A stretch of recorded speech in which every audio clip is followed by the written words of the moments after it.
China clay is not quarried as other miners are. It is washed out of the ground with strong hoses. Then mixture of clay and water has to settle and be dried before Bill and Ben can take it away.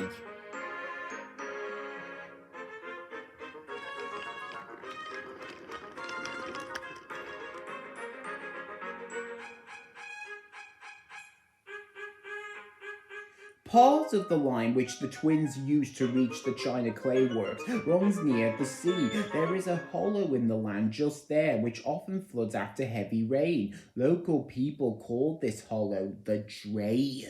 The autumn gales which had brought down the farmer's tree for Trevor to cut up were also causing rough seas and high tides. When the rain came too, the engine's crews looked gloomy. "A real high time now," said Ben's driver, "could make a real trouble at the drain." But though pools of water lay on either side of the line, they grew no larger. Bill and Ben puffed happily to and fro, replacing loaded trucks with empty ones. They had forgotten about the train. But then the rain began again, and the wind strengthened. As the engines went to the clay pits that morning, their drivers noticed that the water in the drain was rising. While Bill arranged the empty trucks, Ben prepared to leave with a train of full ones. But at the drain, he found that the water was leveled with the top of the rails. "Come on," said Ben bravely. "We must get through if only to get help for Bill." Go back, the wind seemed to shriek. Ben took no notice. He was halfway over when the rising tide, with a huge wave by the wind, swept across the line. "Oof!" spluttered Bill as water crashed against his side. "Help!" With a hiss, the water reached his fire. "Quick, Ben," urged his driver, but it was too late. With a desperate gasp, Ben stopped.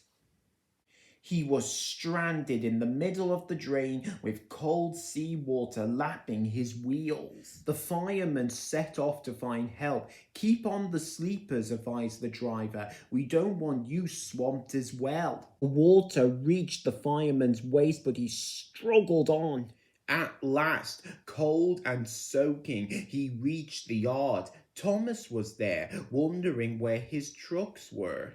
The driver wasted no time. "Ben must be rescued," he said. "We need a steel cable, a pair of waders, and determination." "Yes," said Thomas doubtfully. He understood the cable, but he wasn't sure about determination and didn't even know what waders were. Thomas stopped at the water's edge. His fireman put on the waders and set out carrying the end of the cable. Ben was delighted to see him. The fireman fastened the cable end to Ben's front coupling. Then he uncoupled the trucks so that Bill, who had come up behind, could pull them clear.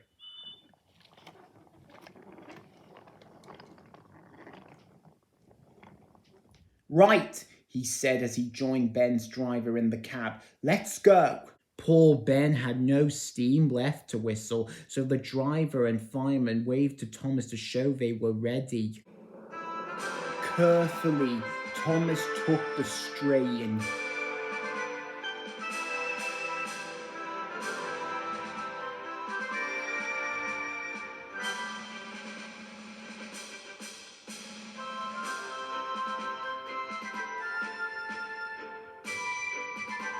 Slowly, with water cascading all around him, Ben came out of the drain.